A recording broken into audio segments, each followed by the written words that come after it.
Ito guys, ang dumi na nitong gamit naming super kalan. Ayan o.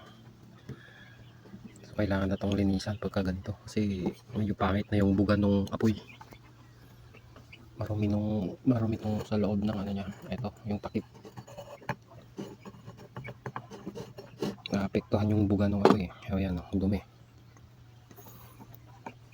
So lilinisan ko to gamit tong ano, mini grinder. Ito guys. Pang ano natin yan, steel brush. Para kahit paano ano siya, medyo matanggal yung mga dumi niya dito sa ayun, dito sa loob.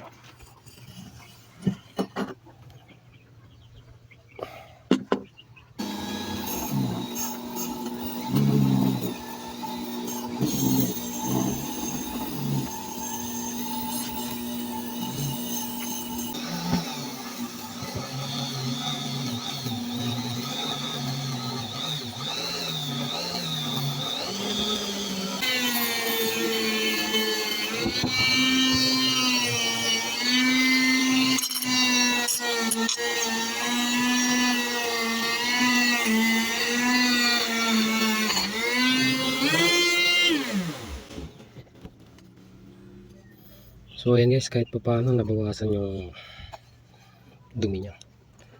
Kasi mahinang klase pala itong nabili ko na ano, steel brush. No? Tatanggal.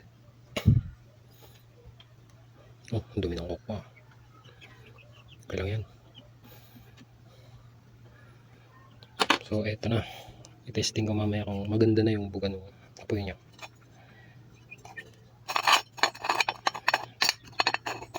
Ayan, linis na rin yan sa loob. Okay, testing natin. Ayun. Tuo na yung apoy niya guys. Oh. Lahat yung butas niya may ano na, lumalabas na apoy. Dati yung dalang butas may bara. O yan, tuo na.